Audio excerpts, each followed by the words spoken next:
Olá, amigos, tudo bem? Eu sou o Thiago Viegas e você está no Anglocast. Hoje estamos num episódio especial aí, recebendo uma mãe e uma filha, uma estudante e uma professora da Rede Anglo. Nós estamos recebendo aqui a Bela e a Ellen. Tudo bom? Tudo bem, tudo ótimo. Tudo bem. Sim, a gente tá muito feliz de estar aqui. Queria mandar um beijo pro Itanagé, que chamou a gente, indicou a gente para fazer o podcast do Anglo. E a gente tá super feliz, que a gente é mãe e filha, né? Eu acho que, não sei se vocês já receberam uma mãe e uma filha aqui, mas é bem interessante. Na verdade, eu acho que é a primeira vez que a gente recebe. A gente até ia receber um pai e um filho. Acabamos remarcando essa agenda, porque era vocês para estrear aí esse papel de mãe e filho. Um abraço também para o Itanagé, o nosso professor indígena, menos indígena que nós temos.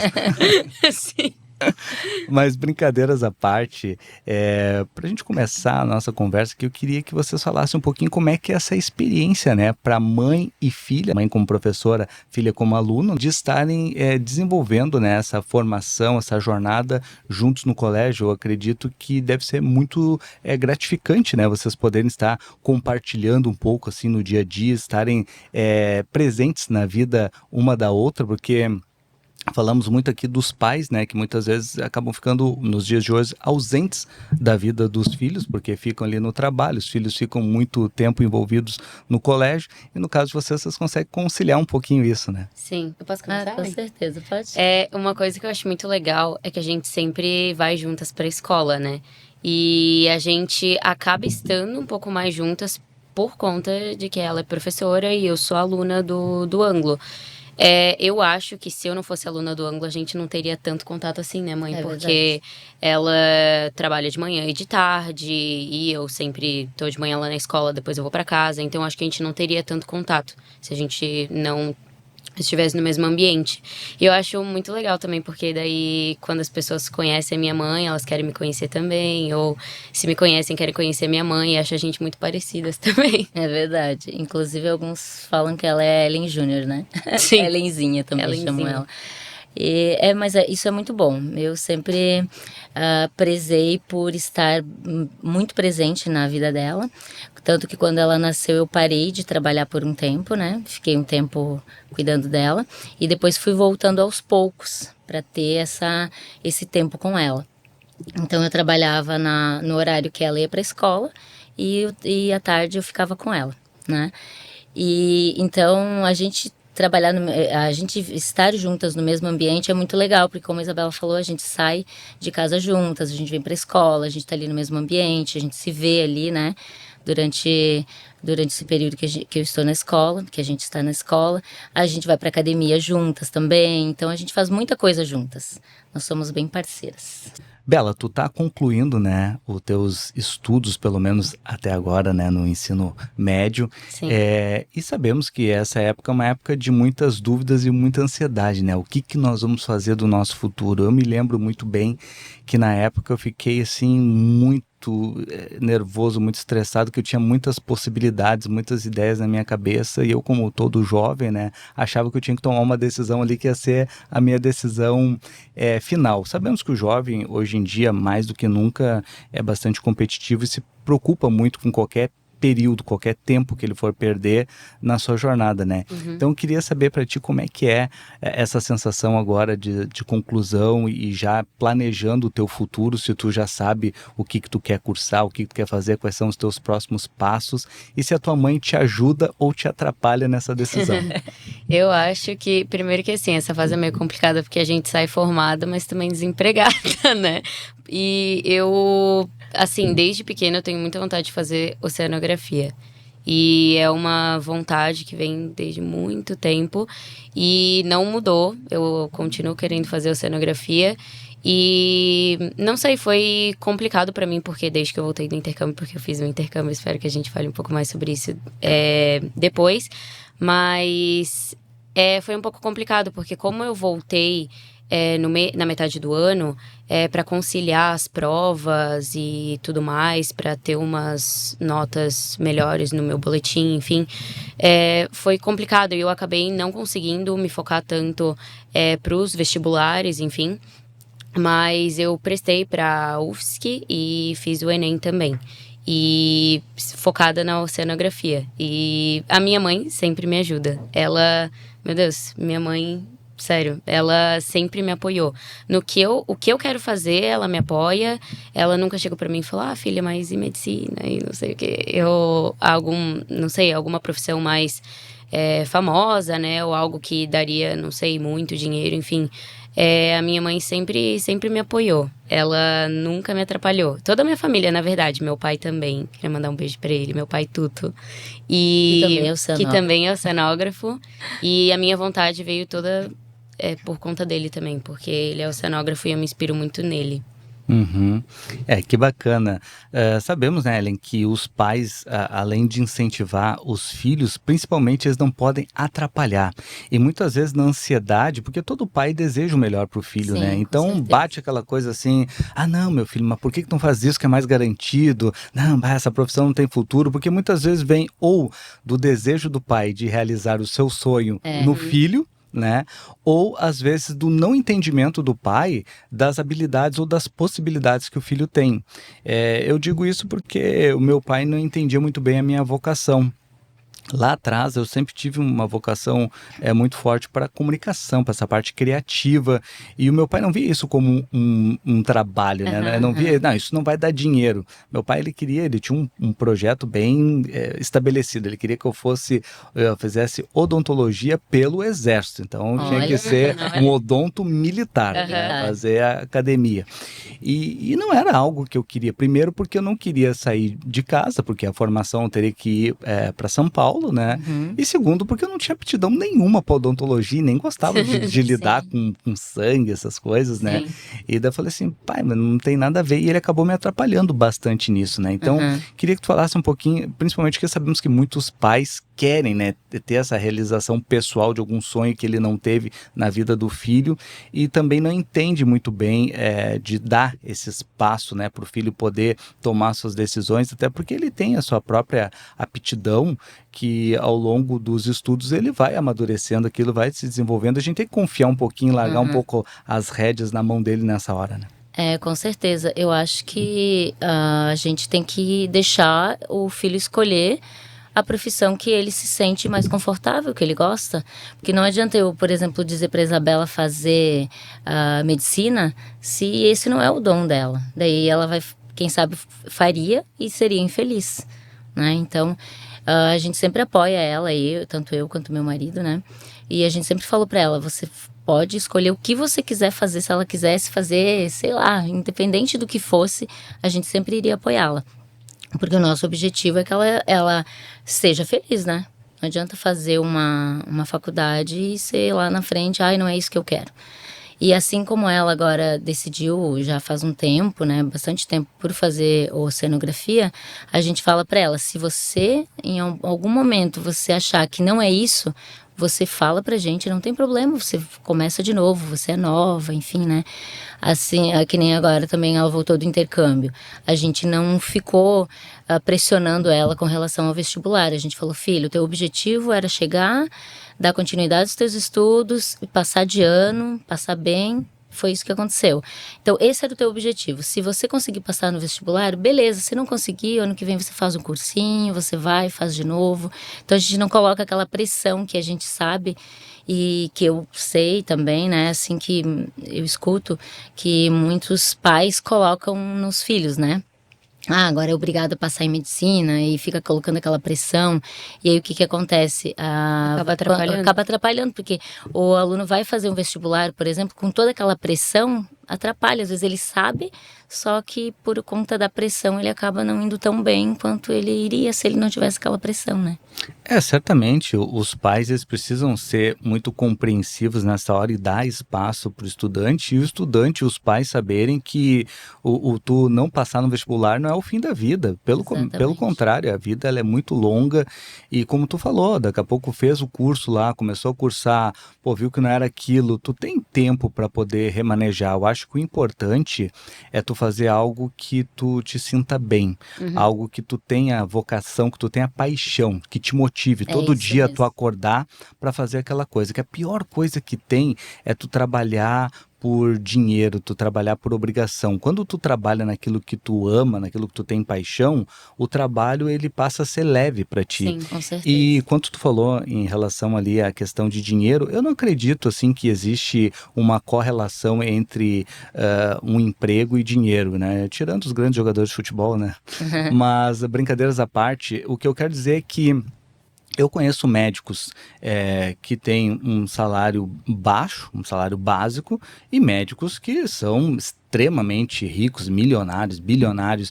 Então, acho que muito é a questão de como que tu desenvolve Sim. a tua carreira. Por isso que eu acho que é importante tu ter paixão, porque quando tu tem paixão, tu vai ter um algo a mais. E esse algo a mais é o que vai te gabaritar a tu alcançar os estágios maiores dentro da tua profissão. Então, acredito que não é a profissão, que é o profissional, entendeu? Sim. O profissional que ele mostra, detém os limites para ele, né? Sim. Então, eu acredito muito nisso.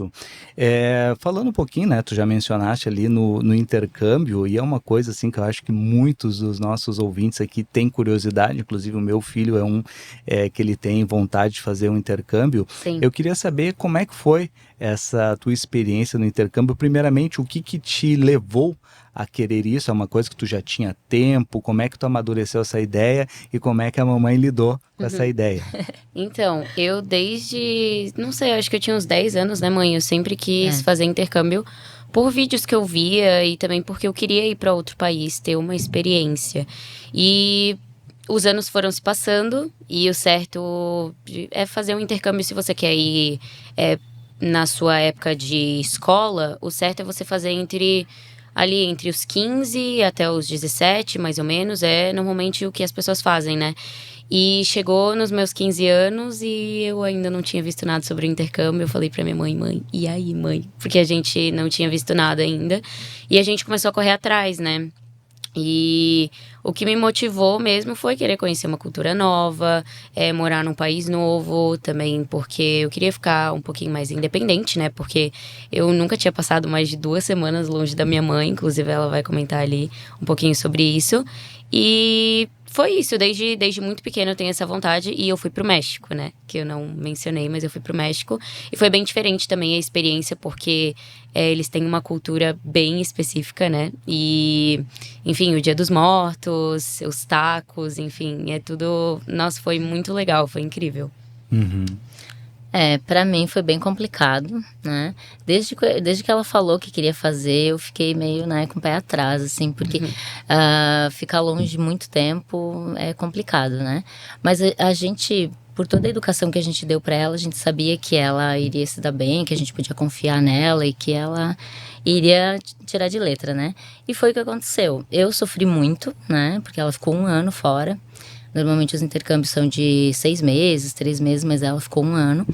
Então foi bem complicado, mas no início, assim, pra mim foi muito desafiador. Acho que mais pra mim do que pra ela, né? Porque eu ligava pra ela, tava super feliz e eu tava triste. Mas são experiências que a gente tem que passar e a gente tem que, como eu falei, a gente tem que dar todo o suporte, né? E como era um sonho dela, a gente não vai barrar um sonho de um filho, né? Então, a gente deu todo o suporte para ela e, graças a Deus, foi uma experiência incrível para ela. E foi muito bom. Ela hoje voltou sendo fluente em espanhol, isso é um ponto importante, né? Mais independente, né, também. Então, para ela foi muito bom. E a gente fica feliz de ter dado esse suporte para ela e ter apoiado ela nisso também. Eu acho muito importante. Imagino o quão difícil deve ser, por causa que eu sou pai de um filho único, né? Então, sou muito apegado ao meu filho e é algo que é desafiador para os pais deles abrirem mão, né? Sim. Porque nós não podemos ser egoístas e querer o filho pra gente, que a gente cria o filho para que ele possa ter a sua vida, para que ele possa Exatamente. alçar voo, né? Então, mas é bem complicado, né? Para um pai, para uma mãe que está ali no dia a dia, principalmente vocês que têm uma relação Sim. próxima, né? Inclusive no colégio, de Sim. estar convivendo ali, de abrir mão em 1 ano, né? Ela podia ter facilitado para ti, né? Ela já começou no nível hard, né? Já vamos para 1 ano já, né? Eu lembro que eu comentei com ela, filha, você podia fazer o intercâmbio de curta, né? vai 3 meses, tá ótimo. Ela, não, Tinha eu opção, quero tinha fazer um opção. ano. Ela tinha opção de fazer opção. 3 meses, mas ela não quis. Ela quis fazer 1 ano. E eu acho que 3 meses, falando depois de passar 1 ano fora, eu comecei a me acostumar com a minha vida no México a partir do 6º mês. Então, eu acho importante fazer o intercâmbio de 1 ano, assim, às vezes eu pensava, meu Deus, eu vou ficar muito tempo. Porque já tinham passado 6 meses, já tinha passado muito tempo, e ainda faltavam 6 meses pra eu voltar, e eu pensava, meu Deus, será que eu fiz a escolha certa, sabe? E depois de um tempo eu comecei a perceber como é importante esse 1 ano pra a experiência do intercâmbio. Porque os primeiros 3 meses é de pura adaptação. Então, nos primeiros 3 meses você não fica fluente na língua do país, né, que você escolhe. No meu caso foi o espanhol. Em 3 meses eu tava, assim, eu falava espanhol, ainda tinha meus erros gramaticais, às vezes eu precisava usar o tradutor, enfim. E já nos 6 meses, quando mais ou menos em janeiro, ali eu fui em agosto, né? Em janeiro eu não tinha mais nenhuma dúvida, eu tava completamente fluente. Mas eu comecei a me acostumar em janeiro, com a minha vida fora, né? E de janeiro até, quando é que eu voltei? Julho, né? Julho. Foi aí que eu me acostumei. E com a ideia que eu estava fora e que eu ia ter que me acostumar, enfim. Teve altos e baixos, claro que teve algumas horas que, meu Deus, eu queria voltar pra casa.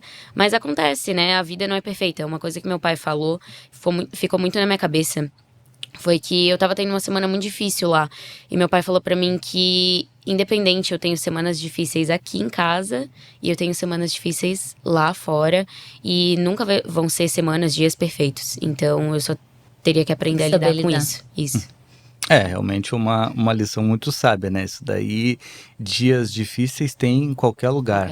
E a gente não pode ter medo, né? Na verdade, ter medo todo mundo tem, mas a gente não pode se submeter ao medo, né? A gente sim. tem que vencer o medo e ele acontece dia a dia, seja aqui, seja fora. Eu queria saber qual foi a cidade que tu escolheu no México e pela questão da segurança, como é que vocês tomaram essa decisão, assim, de, tá indo para uma casa, né, de estranhos, como é que vocês tiveram essa relação aí da confiança com o local onde tu estaria indo? Sim, eu fiz o meu intercâmbio pelo Rotary, né, que é uma organização, e eles têm o programa de intercâmbio, não é o foco principal, né, eles têm outras coisas, como ações sociais, enfim, mas a gente escolheu o intercâmbio pelo Rotary porque era considerado mais seguro. Então, eu não fui para uma cidade segura. A primeira cidade que eu fiquei, na verdade, era uma cidade relativamente perigosa. Eu fiquei em San Martín Texmelucan e fica pertinho de Puebla, que é uma das capitais do México. E assim, os meus pais eram bem cuidadosos e tem essa questão que você comentou sobre eu estar indo para uma família estranha, né, que eu não conhecia eles. A gente ficou bem tranquilos quanto a isso, porque a gente recebeu uma menina, uma colombiana, né, mãe? Depois a mãe consegue comentar um pouquinho mais sobre ela, porque eu não conheci muito ela. Mas a gente recebeu uma pessoa e o intercâmbio pelo Rotary, assim, você recebe alguém e envia o seu filho. Então eu tava indo para casa de pessoas que tinham enviado uma filha. Inclusive ela veio aqui pro Brasil. Então, a gente sabia que eu ia estar em boas mãos, porque era uma família que também era ligada com o Rotary, enfim. Então, a gente não tinha problemas quanto à família. Inclusive, eu descobri a minha família 1 mês antes de ir pro México. A família que eu ia passar lá foi, assim... eles eram muito queridos e eles tinham muito cuidado comigo, porque a cidade em si não era muito segura. Porque era uma cidade que tinha... eles chamavam de tianguis, que é meio que vamos supor... como é que eu posso dizer? Não é um camelô da vida, mas é uma 25 de março, assim. E todas, de domingo a terça-feira, eles montavam as estruturas lá e pessoas do México inteiro vinham fazer compras ali. Era meio que um ponto, tipo um atacado, sabe? Que tinha muitas roupas e isso por preços muito baixos. Então, e era bem perigoso, porque, tinha muita gente muita gente errada que ia pra lá, sabe? Então, e eu sempre tive que tomar cuidado, e a minha família sempre foi bem cuidadosa comigo. Depois eu mudei, eu fiquei em 3 casas diferentes quando eu fui fazer o meu intercâmbio. E na minha segunda e na minha terceira casa eu fiquei em outra cidade chamada Pisaco. E foi ótimo. Era em Tlaxcala. E Mais segura também, né? Oi? Era mais seguro também. Era mais seguro. Lá era bem seguro. Eu podia andar sozinha, não tinha problema nenhum. Mas depende muito da cidade. Lá no México tem umas cidades bem perigosas. Mas daí também eles não optam por fazer o intercâmbio nessas cidades. Às vezes eles até mudam intercambistas de cidades se tem algum problema, sabe? Não sei, no geral, né? O México é perigoso, né? Mas depende muito da cidade que tu vai. Tem umas cidades que são bem seguras. Uhum. E você, mãe? Então, a gente recebeu, como a Isabela falou, uma colombiana, né?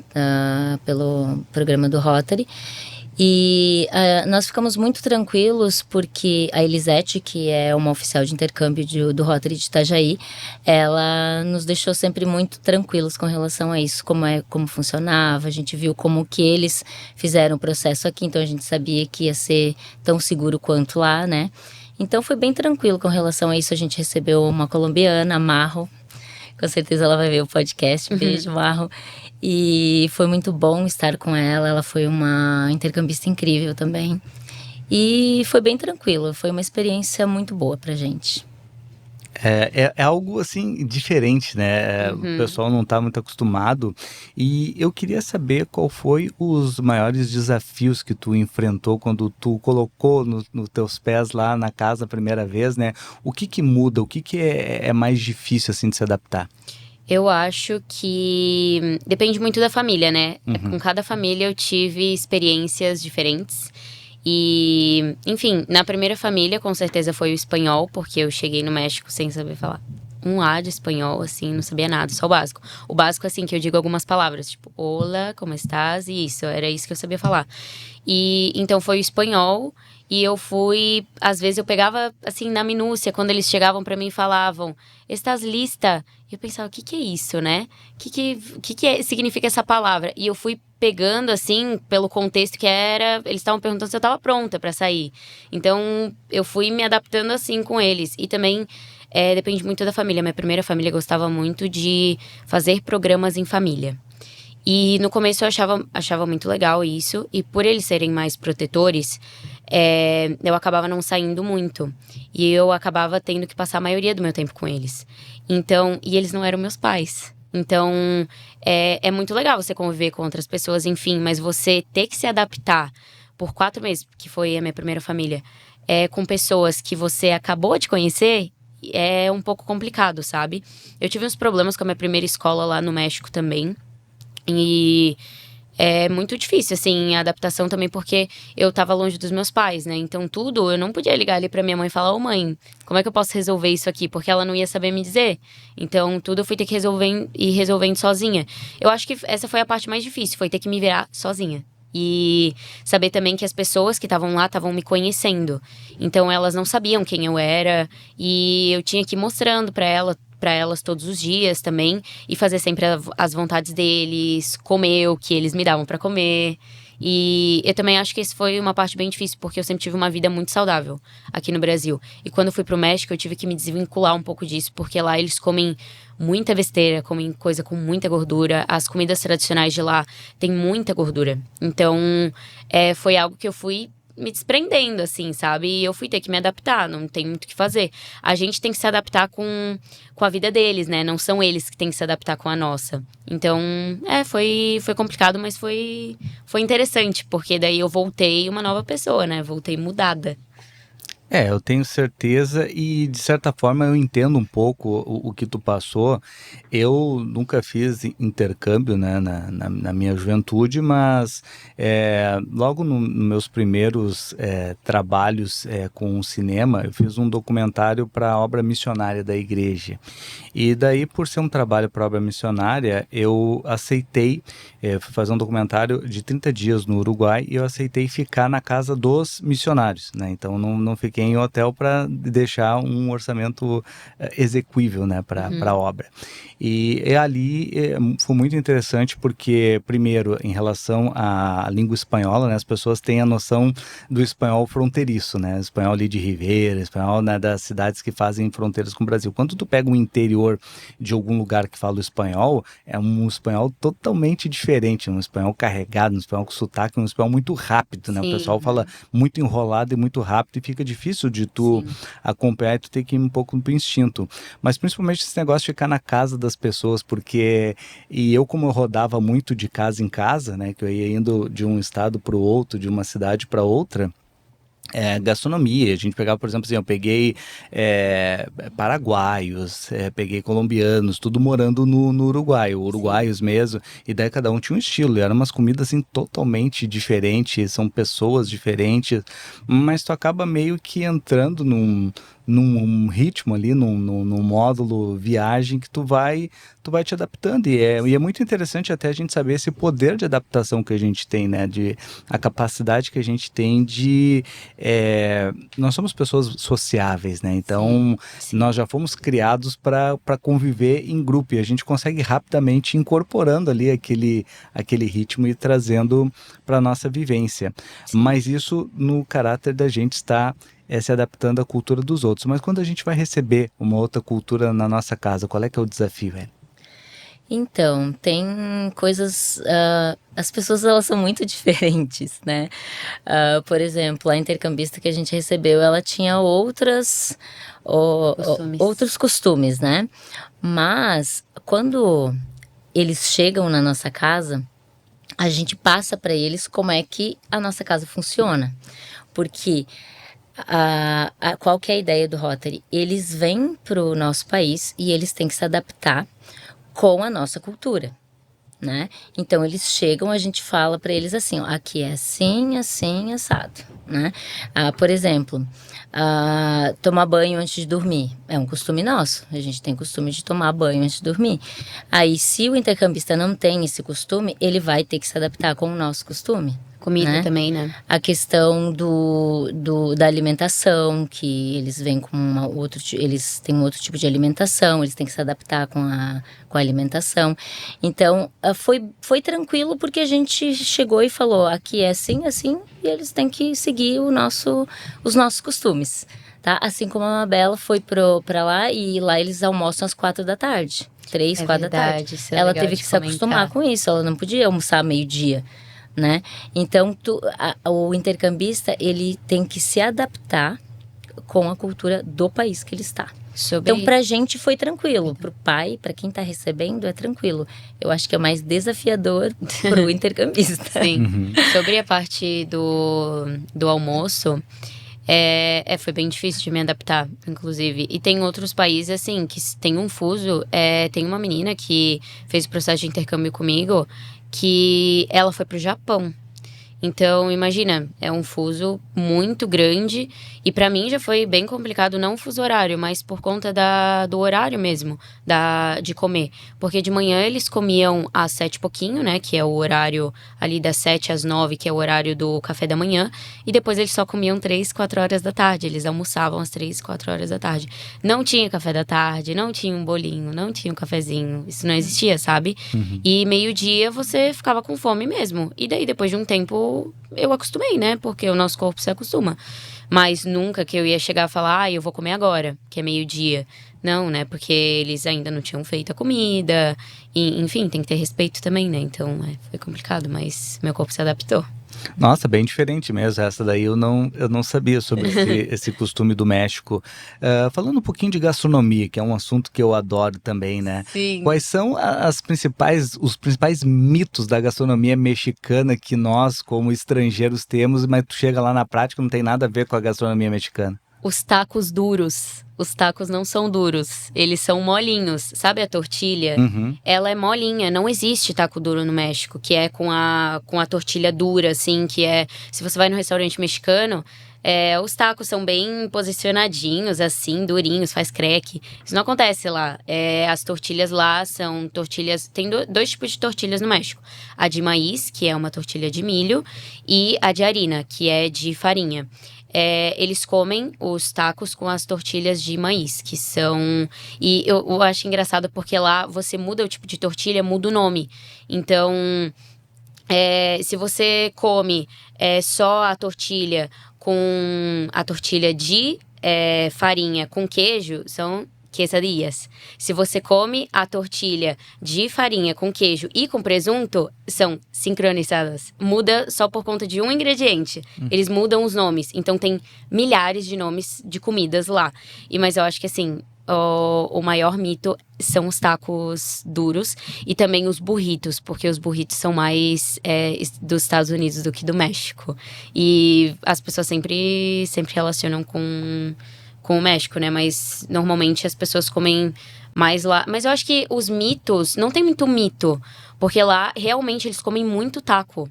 E tem taquerias lá, existem taquerias. Das mais, assim, chiquezinhas, das mais, assim, eles têm, tipo, carrinho na rua, assim, de taco, sabe?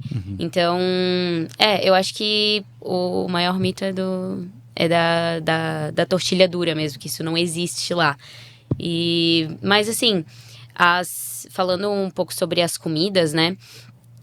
As comidas são realmente bem apimentadas, mas não é algo assim que você... Sempre me perguntavam, sofreu muito com a pimenta lá no México? Você pode pedir pra não colocar pimenta nas comidas, sabe? É só você pedir, ou eles pedem até, você vai querer apimentado ou não? Não sei se é porque eu era loira, assim, sabe? E eles percebiam que eu não era de lá, que eles perguntavam se eu queria colocar pimenta nas comidas. Mas eles sempre me perguntavam, você vai querer com pimenta, com pouca pimenta, sem pimenta, enfim, você pode escolher. Então, o mito também de que você vai pro México e você vai ter que comer comida apimentada e você vai passar o maior perrengue por conta da pimenta, isso não é verdade. Você pode escolher não comer a pimenta. Mas é bem legal comer pra experimentar. Porque lá, as comidas são... Quando você pede apimentada, elas vêm bem apimentadas. Porque pra eles, uma comida bem apimentada pra gente aqui é algo, assim, que a gente não consegue comer, sabe? Pra eles, a nossa pimenta, quando a gente põe muita pimenta numa comida, pra eles é pouca pimenta, é pouco apimentado. Então, depende muito. Talvez mais próximo disso é pegar um baiano para conversar com eles, né? Sim. Inclusive tem uma história muito engraçada que me contaram aqui de um empresário que ele foi para Bahia e daí ele pediu uma acarajé. E daí a baiana lá perguntou para ele, quer quente ou frio? Aí ele, quente, óbvio, né? Vou comer acarajé frio. Só que quente ou frio para eles é o seguinte, quente é pimentado. Frio é levezinha, de boa. E daí ele pediu quente, né? Meu Deus do céu. Não conseguiu. Aí sofreu com a pimenta, né? Cuspiu fogo. Mas eu queria saber um pouquinho, Bela, qual é que é a visão que o mexicano tem do brasileiro? Então, tu acredita que eu tenho até eu tenho salvo no meu notas algumas perguntas muito absurdas que fizeram pra mim. Quando eu tava lá no México, né? Mas eles têm uma visão... Na real, eles não têm muita visão. Eu acho que eles não conhecem muito o Brasil, sabe? Mas muitas pessoas me perguntavam por que eu era tão branquinha. Se eu morava no Brasil, sabe? As pessoas têm uma visão de que aqui a população tem mais uma população mais negra, né? Que as pessoas são negras.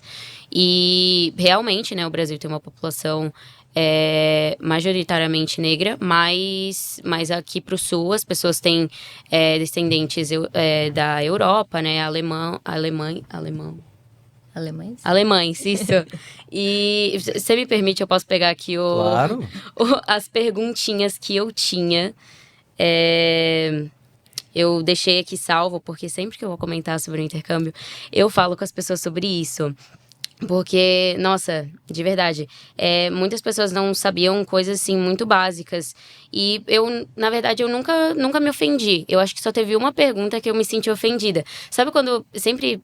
Uma coisa assim que eu acho que é o certo, sempre que você vai perguntar sobre algo no país de alguém, você fala, não queria ser ignorante, né? Porque é que eu não sei sobre isso. Porque eu acho que assim, você ameniza um pouco se você for falar alguma coisa muito absurda, sabe?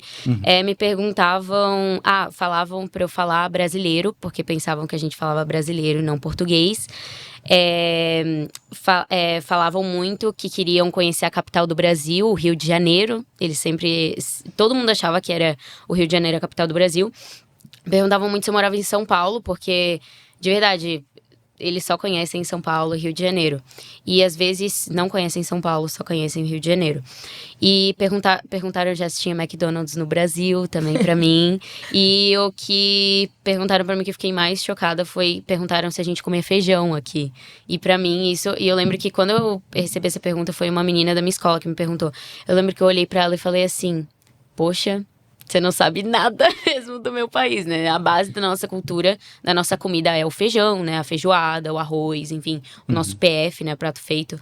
E eu acho que eles têm uma visão do brasileiro como um povo muito alegre. Isso eu sei. E eles são assim também, muito alegres. E gostam muito de festa, do funk, né? E eles conhecem alguns funks, até uns sertanejos brasileiros, eu não sei como, mas eles conhecem. Mas assim, e também tem muita ignorância, assim, as pessoas realmente não sabem quase nada do Brasil. Porque como a gente estuda aqui a geografia e a história do Brasil, eles também estudam lá mais sobre o México, né? E o Brasil, querendo ou não é um país que eles abordam muito em questões assim, quando você vai estudar uma história geral sobre o mundo. O Brasil não é muito incluído, sabe? Então, eu sinto que também é por isso que eles não têm muito contato com a nossa cultura. Realmente eu percebo muito essa ignorância que os países estrangeiros têm sobre o Brasil, né? Tem muita gente que acha que o Brasil é basicamente o Rio de Janeiro, né? Acho Sim. que a gente vive no carnaval, Vive no mato. que as mulheres vivem dançando samba com Sim. fio dental na beira da praia, Aham. né? Que os caras ficam jogando bola na praia e principalmente o sul do Brasil é algo que... O sul e alguns lugares, assim, também do Brasil, tipo Mato Grosso, as pessoas não têm noção, assim, inclusive se tem vídeos na internet que mostram, assim, analisando algumas regiões do Brasil e os gringos tentando adivinhar que local é aqueles e eles nunca atribuem isso ao Brasil, né? Até porque o Sul tem uma colonização europeia, Sim. o que acaba diferenciando bastante ali das partes que são mais conhecidas, né? Mas é como tu falou, tu levantou um ponto agora que é interessante, que eu sempre me questionei assim... Poxa, nós temos uma compreensão da cultura global muito mais aprofundada. Pô, a Sim. cultura americana a gente conhece de cabo a rabo. A cultura mexicana, todo mundo sabe que o Dia dos Muertos, né? E várias questões da cultura. Mas talvez seja um pouco disso também, né? Da relevância do Brasil na grade educacional desses países, assim, por não ter O Brasil é um país que nunca se envolveu em guerras, né? Que não tem Sim. grande participação. Então, é normalmente onde tu pega o gancho, né? Por exemplo, tu pega ali Alemanha, França, sempre envolvido em conflitos, né? O próprio México, Estados Unidos. Então, acaba se tornando mais, digamos assim, atrativos num cenário global do que o Brasil, né? Até pela questão de sermos mais novos e de não termos grandes atos, assim, que a gente realizou ao longo da história. A colombiana que ficou na tua casa também tinha uma visão parecida, assim, bem superficial, ou ela conhecia um pouquinho mais do nosso país, da nossa cultura? Ela acabou pesquisando, né, um pouco antes de vir, então ela já tinha mais ou menos uma noção. Eu perguntei para ela o que ela achou mais diferente, né, da cultura dela. E ela falou que a questão de a gente colocar as comidas à mesa, todos, e sentarmos todos, isso era uma coisa diferente para ela. Né, e que ela até ia levar isso para a vida dela, porque ela achou o máximo isso, que a gente coloca as comidas na mesa, a gente senta, todo mundo, né, e come à mesa, né. E lá, normalmente a mãe serve o prato para a família e serve na cozinha e eles comem, né. Então ela falou que isso ela achou mais legal, assim, que ela ia levar para a vida dela. Então, eu achei interessante essa questão. Mas ela tinha um conhecimento, assim. Porque, assim como a gente, quando a Bela foi pro México, a gente começou a pesquisar também como é que eram as cidades e tal. A mesma coisa aconteceu com a Marro, né? Ela pesquisou sobre o Brasil, sobre o local onde ela ia vir morar. E ela gostou muito de ficar na nossa família. Ela voltou para casa, assim, muito triste. Sabe? Porque ela gostou demais daqui, gostou demais do Brasil, das pessoas. As pessoas são muito acolhedoras, né? E ela gostou muito do que ela viveu aqui. Uhum. Eu tenho certeza que é muito importante essa troca, essas experiências, né? Porque a gente consegue conhecer um pouquinho mais dos outros países, eles Uhum. conhecerem um pouquinho mais a nossa cultura. E existe muito essa questão política, né? Que acaba criando esse afastamento, mas na verdade são todos pessoas, né? É Então verdade. é muito bacana ter essa amizade, essa troca. Eu acho que ela sempre é muito positiva, ajuda a gente a crescer como ser humano, como cidadão. Queria saber um pouquinho ainda a respeito lá do México, se tu teve oportunidade, não sei como é que funciona muito bem o intercâmbio, que tu Sim, ficou em algumas regiões diferentes, né? sim. Mas tu tem a possibilidade de conhecer alguns locais turísticos, de viajar pelo México, de ter esse aprofundamento assim, ou tu tem que ficar restrito nas cidades onde tu vai permanecer? Então, o intercâmbio ele sempre disponibiliza uma viagem, duas viagens na verdade. Uma viagem que é mais para, no caso do México, né? Não sei como funciona nos outros países. Eu acho que na Europa é uma Eurotrip mesmo, você vai para todos os lados. Mas ali no México eles disponibilizaram duas viagens para a gente fazer. Uma era pelo litoral do México, Cancún, Mérida, Valladolid, todos esses lugares. E o outro era mais sobre a história do México mesmo, que era mais lá pro meio do México, até visitava a cidade do México, visitavam museus, enfim. Eu tive a oportunidade, eu quis fazer só viagem pro litoral, eu gosto muito de praia, sempre gostei. Eu não gosto muito de ir pra museu, então eu só fui em uma, que foi a do litoral.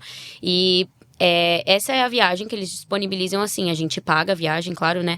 Mas a viagem que eles disponibilizam pra gente fazer em grupo, com uma agência, então eu fui com os meus amigos do intercâmbio, então foi super legal. E eu conheci Cancún, Mérida, Valladolid, Playa del Carmen, todos esses lugares. Fui pro Xcaret também, que é bem famoso lá. Foi uma viagem bem completa pelo litoral do México e foi super interessante. Mas em questão do meu ano, porque eu fui em fevereiro, fiquei 15 dias e logo eu voltei pra minha vida normal, né? Mas depende muito das famílias daí. Você pode visitar outros lugares, mas as famílias que tem que te levar. Então, eu tive muita sorte, porque na minha primeira família, eu vou mandar esse podcast pra Emily, que ela veio pro Brasil, ela fala português. Então, ela vai entender o que eu tô falando. Eu agradeço muito Irving e Ceci, porque eles me levavam pra muitos lugares. Já tinham lugares assim que eles já tinham ido e eles foram de novo porque eles queriam que eu conhecesse. Então foi bem legal. A gente fez umas viagens assim. Eu conheci uns lugares bem diferentes, assim, uns lugares muito bonitos. E que se não tivesse sido pela boa vontade deles, eu não teria conhecido, sabe? Porque vai muito da boa vontade da família. Algumas famílias não têm muito costume de sair, de viajar. Então você acaba ficando mais em casa. Eu tive, como eu falei, eu passei por 3 famílias. A primeira família eu viajava muito, assim, pra lugares, assim, de ficar em hotel, até porque era longe de casa mesmo. E sempre viajando de carro, né? Já na minha segunda família a gente também viajava, mas era uma coisa mais próxima. A gente ia e voltava. Então, a gente ia pra lugares mais perto, mas mesmo assim, finais de semana, a gente sempre tava aí conhecendo lugares novos. E já na minha terceira família, eles eram mais caseiros, eles tinham uma escola. A escola que eu estudava, eles eram donos dessa escola. Então também eles tinham essa responsabilidade ali com a escola, sempre, enfim. Então a gente acabava ficando mais ali na cidade. Mas como eu já estava no final do meu intercâmbio, eu adorei, porque também eu já tinha viajado muito e eu consegui aproveitar bastante, sabe, com as pessoas que eu gostava muito, enfim. Então, depende muito da família. Tem que ter bastante sorte, assim. Uhum. Bom, que bom que tu teve, que Sim. teve sorte, pode tirar um grande proveito disso. Falando em proveito, qual tu acha que foram os maiores proveitos que tu tirou dessa experiência do intercâmbio e o que que isso colabora também na tua vida acadêmica? Eu acho que principalmente o espanhol. O espanhol porque eu saí de lá fluente. E até hoje eu nunca esqueci. De vez em quando eu falo com os meus amigos uma coisa muito interessante que eu sinto é que, assim, que eu vejo que quando eu converso com os meus amigos franceses e italianos, a gente fala uma língua que não é a língua deles e também não é a minha. A gente se comunica por outra língua, que é o espanhol. E sobre a minha vida acadêmica, em questão de estudo, o México tem um ensino inferior ao Brasil. E isso, por um lado, é bom, né? Porque. Não, por um lado é ruim, por conta por conta de que eu aprendi coisas que eu já tinha aprendido aqui no Brasil. E algumas coisas, sim, me beneficiaram, porque eu acabei, assim, eles têm uma química muito avançada, mas uma física muito básica. Então, depende muito também. Eles estudavam muito sobre parte de elétrica, da engenharia, e que a gente não estuda muito aqui. A gente tinha umas aulas práticas lá, muito legais, sabe? Então, dependia muito da matéria, enfim. E, por um lado, é ruim, né? Porque eles têm um ensino inferior. Mas, por outro lado, o Brasil tem um ensino muito bom, né? Quando eu fui pra lá, eu vi a diferença. Eu pensei, nossa, realmente, nosso país tem um bom ensino. E não sei, eu acho que foi bem, assim, uma diferença bem grande eu sair do Anglo, sabe, que tem um ensino muito bom, e ir pra uma cidade lá que, infelizmente, o ensino não era tão elevado assim, sabe? Uhum. Realmente, nós temos uma qualidade de ensino muito boa. Não posso falar pelo Brasil inteiro, né? Sim. Mas sabemos aqui em Santa Catarina, sobretudo a rede Anglo, que é uma rede assim que ela tem um sistema muito bom, né? Um material didático também Sim. de ponta, bons profissionais. Tive a oportunidade de conversar já com alguns aqui. Realmente são professores assim que, além de ter uma grande capacidade acadêmica, são apaixonados pelo que eles fazem, Sim. né? E o Anglo foi muito importante, né, Ellen, para esse processo, assim, principalmente para estar recebendo a Bela de volta, né, Sim, em sim. meio àquele processo do ano, para ela não ter nenhuma perda e isso impactar também, né, na formação Exatamente. dela, né? A gente é muito grato, né? Porque logo que ela resolveu ir, né, que a gente organizou tudo, eu conversei com a escola, né, conversei com a Secretaria de Educação dali da escola, e eles falaram não, eles deram maior apoio, né, enviaram a documentação, e quando ela voltar também a gente vai dar o maior apoio, eles falaram pra mim, né, então a gente ficou muito tranquilo com relação a isso. E quando ela voltou, eles deram todo o apoio. Nossa, a gente é muito grato mesmo, assim, porque ela não perdeu o ano, né? Ela deu continuidade e graças a Deus foi muito bem, Sim. né?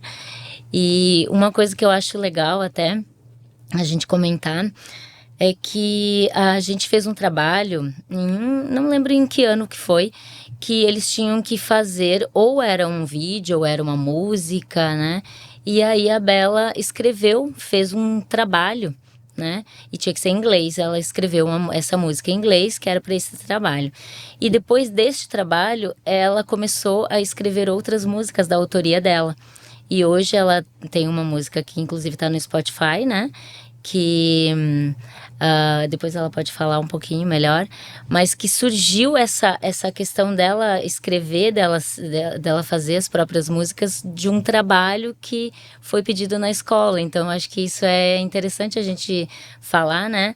Porque a escola, ela tá, tudo que acontece ali, às vezes dá né, um gancho poxa, ó, pensou nisso, ó, escreveu uma música, ó, já escreveu várias agora, então ela tem outras que que ela já escreveu, que é da autoria dela, que ela pretende gravar também, né? Uhum. Então, acho que a escola, ela é fundamental para tudo, né, na nossa vida. Eu admiro muito esse senso do Anglo de recrutamento. É um colégio assim que ele recruta e desenvolve, como é que eu vou te dizer? Ele é um caçador de talentos, né? Então ele vê potencial assim, na ginástica, nos esportes, nas artes. Ontem mesmo a gente estava entrevistando o Marcão e eles estão começando com um trabalho no judô. Sim. E, poxa, o Brasil, ele é um país que é reconhecido, né, pela sua história no judô. Temos grandes campeões do judô. Agora, nos últimos tempos, até que diminuiu um pouco a incidência. A gente não viu tantos nomes, mas é muito importante porque todo mundo gosta de reconhecimento, mas quem é que são aquelas pessoas que estão semeando, né? Que estão ali dando oportunidade para que esses talentos venham ser desenvolvidos, venham ser descobertos, né? Sim. E é muito bacana, assim, o colégio criar trabalhos que associam a grade, né? O currículo acadêmico ali com algo que também possa ser útil, né? Para a vida, né? Possa ser relacionado também com vocação, com talento e possa se desenvolver as duas coisas, né? Que nem teve trabalhos de inglês que é baseado em tu abrir uma empresa. Sim. Então, poxa, eu achei isso fantástico, sensacional, né? O cara, ele aprende assim uma gestão, né? Aprende a ser um CEO ao mesmo tempo que está desenvolvendo uma língua estrangeira. Mas nesse trabalho dos talentos, então a Bela, ela escreveu música, tu canta também, tu interpreta e Canto. tu tem um canal no Spotify lá onde tu tem as tuas criações. Sim, é que primeiro sobre o apoio que a escola me deu quando eu voltei, só rapidinho, vou voltar no assunto, queria muito agradecer mesmo o Itanagé e o Prof. Guto, que me ajudaram demais quando eu voltei.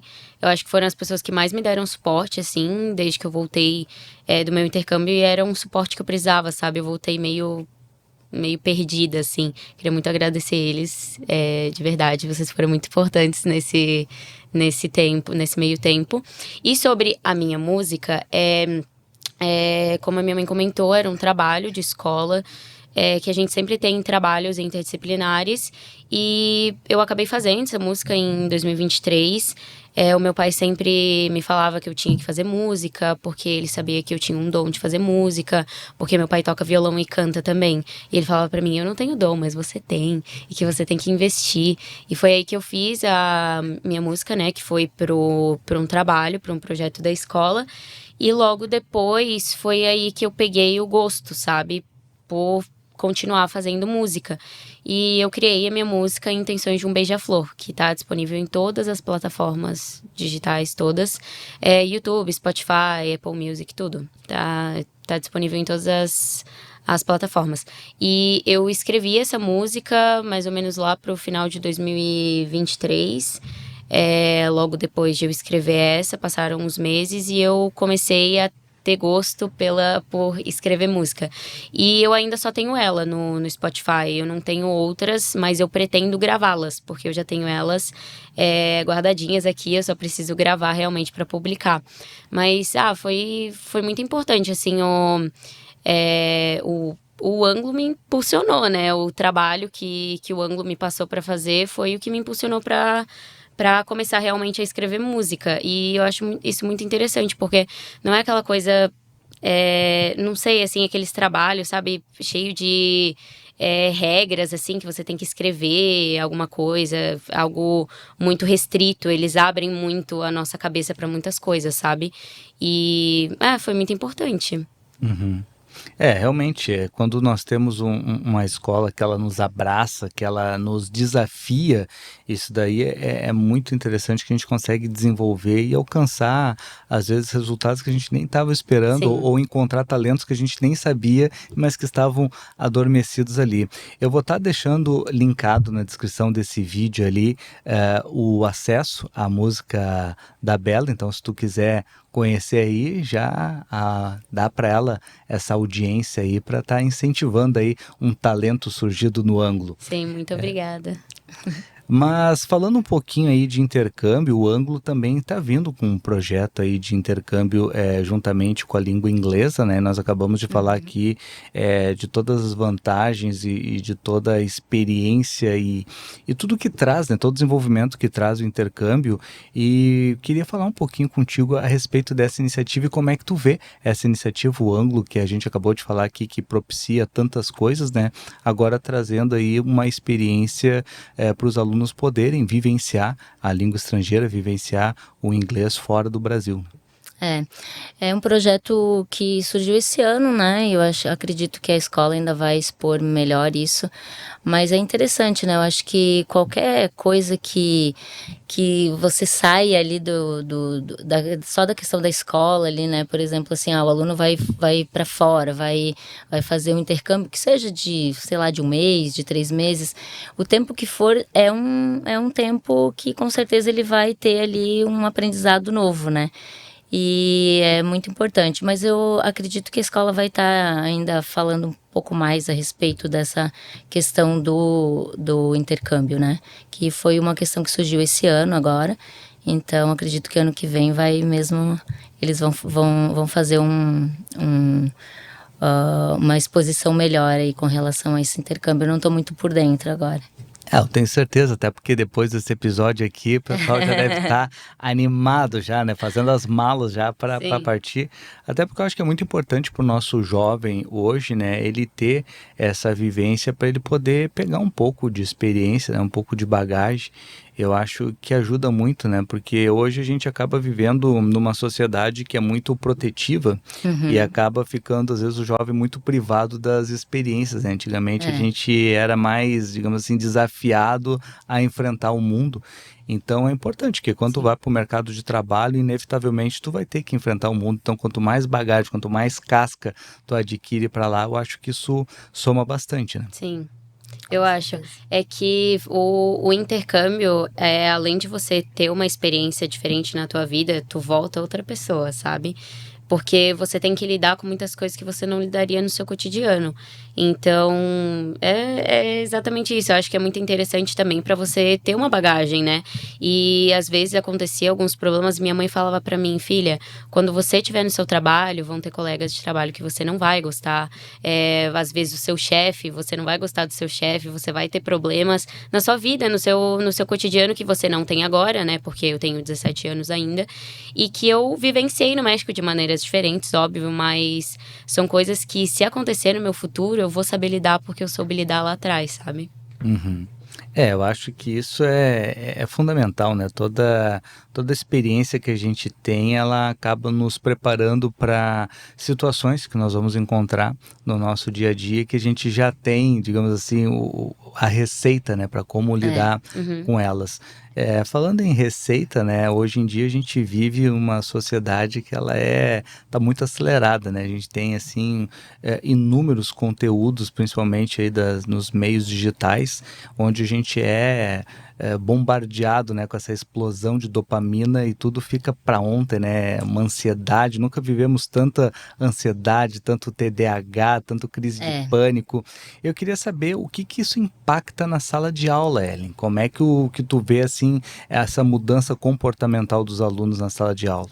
Então, com o passar dos anos, assim, eu percebo que os alunos eles estão cada vez mais ansiosos, né? Então, por exemplo, eu preciso, principalmente sexto ano, passar um conteúdo e ser muito bem explicado, né? Então demora um tempo até você ir lá explicar o passo a passo. E às vezes chegou na metade, o aluno já está lá todo alvoroçado, já não está mais prestando atenção. E a gente precisa desse foco, né? E que eu vejo que os alunos hoje em dia, eles não têm esse foco. Então a gente tem um desafio, né? Até de às vezes assim você ter que fazer algo mais rápido ali para explicar, porque se você fizer o passo a passo ali como realmente deveria ser, o aluno ele não vai parar para prestar atenção e aprender. Então às vezes tem que ter uns macetezinhos, faz rapidinho aqui, tu pode fazer isso. Só que eu acho interessante porque quando eu era estudante, eu gostava muito de saber o porquê das coisas. Né? Por que todo número elevado na zero é um? Por que isso, sabe? Eu gostava de saber por quê. Uhum. E hoje em dia eu vejo que os alunos eles não têm mais esse interesse. Todo número elevado na zero é um. Se eu quero explicar por quê, ele não vai se interessar em saber. Ele quer saber só o final. Sabe? Então ele não tem muito esse interesse, justamente pelo fato de ter um tempo ali para ele que ele tem que parar, que ele tem que prestar atenção, para ele entender, sabe? Então está sendo bem desafiador, principalmente professor de exatas, né?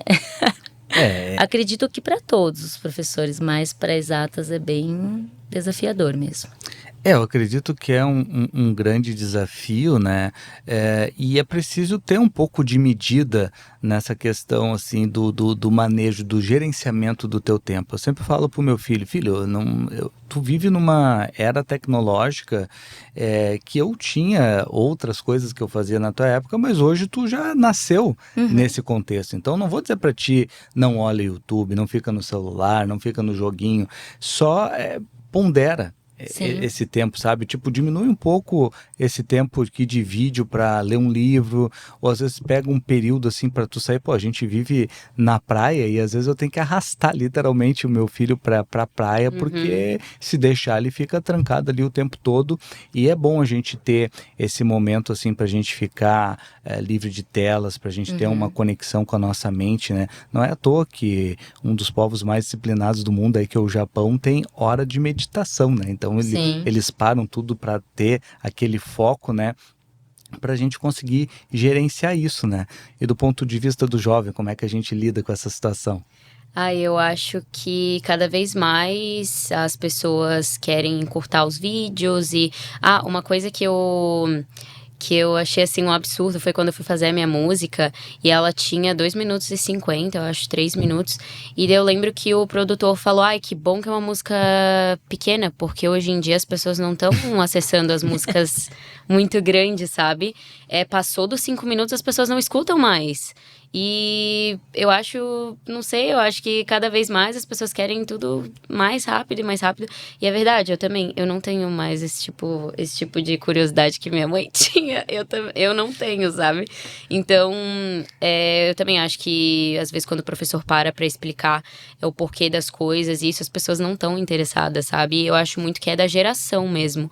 Cada vez as coisas estão ficando mais rápidas e tu quer as coisas pra ontem. Então, uma coisa que eu acho muito legal, que eu acho que é um pouco polêmico, né? Mas que a minha mãe sempre fazia comigo quando eu tinha uns 12, né? Mãe, 11 anos, ela colocava limite de tempo no meu celular. Porque o iPhone, ele tem, né, o limite de tempo. E na época eu achava um saco, né? Mas hoje em dia eu acho muito necessário. Porque... a minha prima não tinha isso. E eu pensava, por que ela não tem? Eu tenho que ter. E eu passava horas no meu celular, né, mãe? Porque era época de pandemia. E ali, logo que a gente saiu da pandemia, era muita... assim, a gente ficou muito focado nas redes sociais, no celular, enfim. E eu era muito nova. E eu também tive essa minha fase de não querer sair, de querer ficar no celular, enfim. E ele sempre me incentivando, né, mãe? Sempre sair, conviver mesmo com as pessoas e deixar um pouco o celular de lado. E eu acho que o que ela fez foi muito necessário pra eu me desprender um pouco do celular, sabe? E, enfim, eu acho que foi um meio muito eficaz, porque eu comecei a não ter tanto essa vontade de estar no celular a todo momento, assim. Foi bem bom. Uma coisa também que eu incentivei ela foi a questão da leitura, né? Verdade. Então, eu falei pra ela que ela tinha que ver qual que era o livro que ela gostava, né? E aí a gente incentivou ela a dizer, mãe, quero comprar esse livro. Eu comprava vários livros. Teve um mês que ela leu 9 livros, assim, sabe? Ela lia muito. Nos últimos anos. Então, assim, inclusive hoje ela tem uma estante, todos os livros que ela lê, ela põe nessa estante. Então a gente incentivou a questão da leitura, porque isso também é importante. A gente vê que hoje em dia os alunos, eles não estão querendo ler, né? E eu sempre incentivei muito, e graças a Deus ela foi para esse lado, sabe? E ela lê muito, já leu livro em inglês e gosta muito de ler, né? Então, isso é muito importante, né? Além de você sair um pouco do celular e pegar um livro e ler, eu acho isso, nossa, acho fantástico, assim. E também, eu acho que por conta por exemplo, alguns vestibulares cobram leitura obrigatória, né? De alguns livros. Então, eu sei que hoje em dia tem muita gente desprendida, né? Que não quer fazer uma faculdade, enfim, mas... por exemplo, para a UFSC, que eu fiz esse final de semana, que passou agora, tinham algumas leituras obrigatórias. Então, livros que você teria que ler para fazer as questões de literatura. Então, eu acho que é super importante você já ter como hábito, porque isso acaba sendo um ponto positivo, né? E até você fica à frente das outras pessoas que não leram os livros, que eram leituras obrigatórias para fazer alguns vestibulares específicos. Então, eu acho que a leitura sempre vai ajudar, né? Em todos os aspectos. Eu sou um grande defensor da leitura, também sempre incentivei desde pequeno o meu filho a ler, até porque na leitura tu desenvolve muita coisa, né? Tu desenvolve o teu conhecimento, tu desenvolve a tua interpretação de texto, e tudo na vida é interpretação de texto. Tu desenvolve a tua comunicação, o teu vocabulário, então se tu tem um vocabulário mais vasto, tu consegue ter muito mais controle. Sim. Eu já tive ocasiões de trabalhos no colégio, não estou falando isso como incentivo, mas que eu não tinha estudado tanto, assim, não tinha o domínio, mas pela oratória melhor que meus colegas, eu conseguia me desempenhar uma apresentação superior a deles e tirava nota máxima enquanto eles não. Sim. Entendeu? Tudo isso pelo domínio da comunicação. Sim, a comunicação, ela vale para tudo. Não adianta tu ter um grande conhecimento se tu não é capaz de interagir com esse conhecimento, né? E diminuir a questão ali das telas, eu acho importante, eu acho necessário, até porque hoje em dia todo o grande produtor de conteúdo, ele já faz, né, né, um conteúdo amarrado, baseado na neurociência para já aprender tu e para tu te manter naquele ciclo ali para tu não sair, para tu ficar um conteúdo atrás do outro. E isso daí é muito preocupante, até porque eu entrevistei um neurocientista e ele disse que o nosso cérebro ele vai se acostumando. Então ele vai se acostumando àquele estímulo e depois fica muito difícil de tu quebrar aquilo. É que nem uma pessoa obesa que ela está acostumada a descarregar a ansiedade dela no doce, na gordura, o organismo dela já está acostumado, ela já sabe assim que a recompensa é a comida, da mesma forma que a recompensa é aquela dopamina. Então é importante a gente ter o equilíbrio. Eu acho que é uma palavra que baseia tudo na vida, o equilíbrio, e a gente ler bons livros e conhecer a cultura de outros países, conhecer música, conhecer cinema, conhecer artes, são coisas que nos geram conteúdo. Toda pessoa bem-sucedida que eu já recebi numa entrevista falou para mim que um grande diferencial é o nosso conteúdo. É aquilo que vai nos diferenciar em qualquer rodada de negócios, em qualquer lugar onde nós vamos viajar. Tu tendo conteúdo, tu consegue te relacionar em todos os âmbitos, em todas as esferas, né? Então, acho que isso é muito importante e o colégio dá todas essas ferramentas, né? Todos esses acessos. Então não tem desculpa, né? Para você que está nos assistindo aí, não tem desculpa. Isso faz parte da rede. E se tu não faz parte, você ainda pode entrar nela. Eu tenho certeza aí que vai ser algo muito positivo. Mas, gente, o bom papo, ele é aquele que passa o tempo e a gente não vê ele passar. Sim. A gente já está conversando há algum tempo aqui. Infelizmente, estamos chegando ao final aqui do nosso programa, mas eu queria agradecer. Acho que foi um papo, assim, muito bacana, muito enriquecedor. Eu acho que trouxe, assim, muitas aberturas de horizonte para os jovens, para as famílias aí que estão assistindo, quebrar um pouco os medos, né, mãe? Porque às vezes os pais, eles travam um pouco os filhos, assim, e é importante a gente incentivar os nossos filhos, que às vezes a gente está suprimindo talentos, né?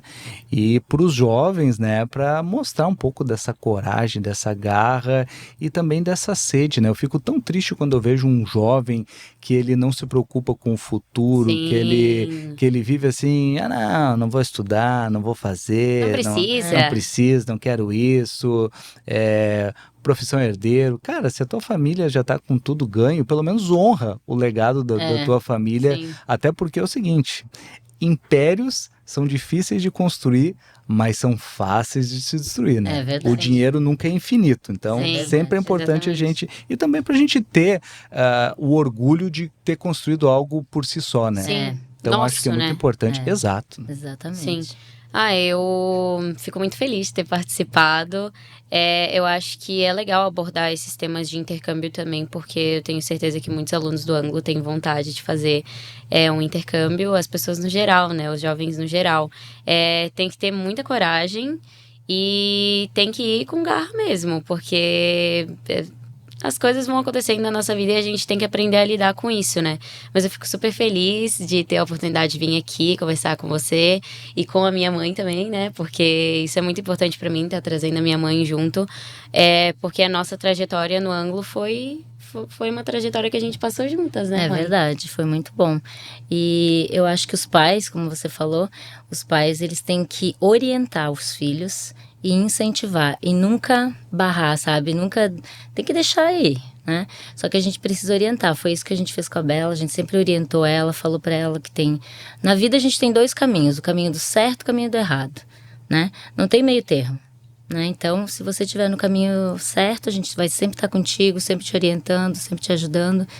E, graças a Deus, ela seguiu esse caminho, né?